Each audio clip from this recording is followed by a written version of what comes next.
تاریخ میں اکثر ایسا ہوتا ہے کہ ایک ہی مقصد کے لیے لڑنے والے بھائیوں کی راہیں آخر میں الگ ہو جاتی ہیں۔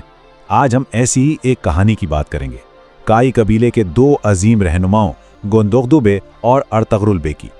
ایک ہی خون، ایک ہی قبیلہ، لیکن ان کے راستے بالکل الگ ہو گئے۔ آخر ایسا ہوا کیوں؟ چلیے اس تاریخی اختلاف کی جڑوں تک پہنچتے ہیں اور سمجھنے کی کوشش کرتے ہیں کہ ماجرا کیا تھا۔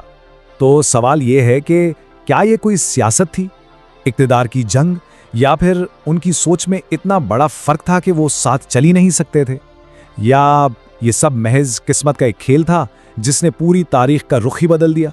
آئیے انہی سوالوں کے جواب ڈھونڈتے ہیں۔ تو سب سے پہلے بات کرتے ہیں ان کے نظریے کی، ان کی سوچ کی، کیونکہ ان کے بیچ جو اختلاف تھا اس کی بنیاد کوئی ذاتی دشمنی نہیں تھی، بلکہ دنیا کو دیکھنے کا ان کا انداز ہی بالکل مختلف تھا۔ ایک طرف تھی حقیقت پسندی اور دوسری طرف ایک بلند خیال۔ دیکھیں، ایک طرف تھے گندوغدو بے، بہت احتیاط پسند روایتی لیڈر۔ ان کے لیے سب سے ضروری، سب سے پہلی ترجیح تھی قبیلے کی حفاظت، قبیلے کا زندہ رہنا، چاہے اس کے لیے کوئی بھی سمجھوتا کرنا پڑے۔ اور پھر دوسری طرف تھے ارطغرل بے۔ ان کی سوچ بالکل الگ تھی، وہ دور تک دیکھتے تھے، ان میں ایک جذبہ تھا۔ ان کے لیے صرف سانس لینا، صرف زندہ رہنا کافی نہیں تھا۔ اگر گندوغدو کے نظریے سے دیکھیں تو ان کا فلسفہ بہت پریکٹیکل تھا۔ ان کو صاف نظر آ رہا تھا کہ منگولوں کی آندھی سب کچھ تباہ کرتی جا رہی ہے۔ اب ایک لیڈر کے طور پر ان کی ذمہ داری تھی اپنے لوگوں کو اس یقینی تباہی سے بچانا۔ تو ان کے لیے سمجھوتا کرنا بزدلی نہیں تھی، بلکہ اس وقت کی سب سے بہترین حکمت عملی تھی۔ لیکن یہیں پر آ کر ارطغرل کی سوچ ٹکراتی ہے۔ ان کا ماننا تھا کہ غلامی میں زندہ رہنے سے بہتر ہے موت۔ ان کے لیے اصل زندگی کا مطلب تھا عزت، آزادی اور اپنے عقیدے پر قائم رہنا، بھلے ہی اس کی قیمت اپنی جان دے کر چکانی پڑے۔ ارطغرل کی نگاہیں وہ صرف اپنے قبیلے کی حدود تک نہیں تھیں، وہ اس سے بہت آگے دیکھ رہے تھے۔ ان کا ایک بہت بڑا خواب تھا، ایک آزاد اسلامی ریاست کا خواب، ایک ایسی جگہ جہاں انصاف کا بول بالا ہو، جہاں اللہ کا قانون ہو۔ اور یہی خواب، یہی ویژن ان کے ہر فیصلے، ہر جنگ کے پیچھے اصل طاقت تھی۔ تو اب بات کرتے ہیں اس بیرونی عنصر کی جس نے اس اختلاف کو اور ہوا دی، منگولوں کا دباؤ۔ ان دونوں بھائیوں کی سوچ کا، ان کے نظریات کا اصل امتحان تو تب شروع ہوا جب قائی قبیلے کا سامنا ہوا تاریخ کی سب سے خطرناک طاقت یعنی منگولوں سے۔ ذرا اس دور کو سوچیں، پورے اناتولیا پر منگولوں کی دہشت چھائی ہوئی تھی۔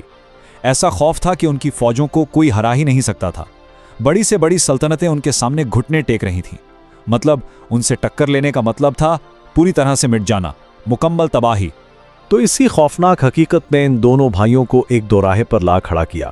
گندوغدو نے حالات کو دیکھا، تجزیہ کیا اور کہا، دیکھو ابھی کے لیے منگولوں کی اطاعت کر لو، اسی میں ہمارے قبیلے کی سلامتی ہے۔ لیکن ارطغرل نے اس بات کو صاف صاف مسترد کر دیا۔ ان کے لیے ظلم کے سامنے سر جھکانا اپنی روح کو مارنے جیسا تھا، اور بس اسی ایک فیصلے نے قبیلے کو بالکل تقسیم کے کنارے لا کھڑا کیا۔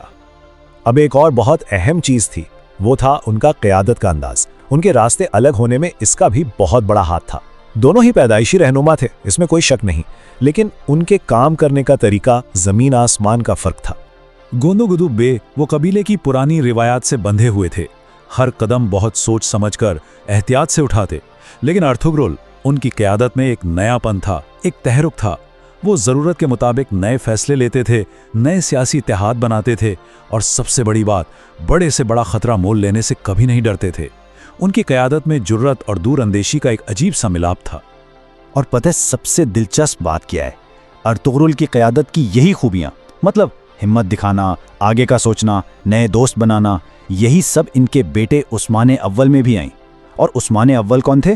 وہی جنہوں نے آگے چل کر اس عظیم الشان سلطنت عثمانیہ کی بنیاد رکھی۔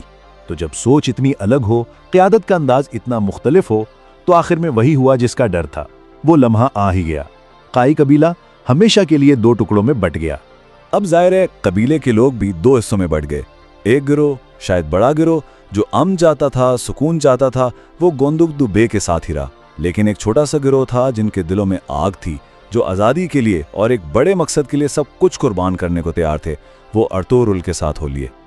اور اس تقسیم کے بعد دو الگ الگ راستے بن گئے۔ گندوغدو اپنے لوگوں کو لے کر واپس مشرق کی طرف اہلات کے پرسکون علاقے میں چلے گئے،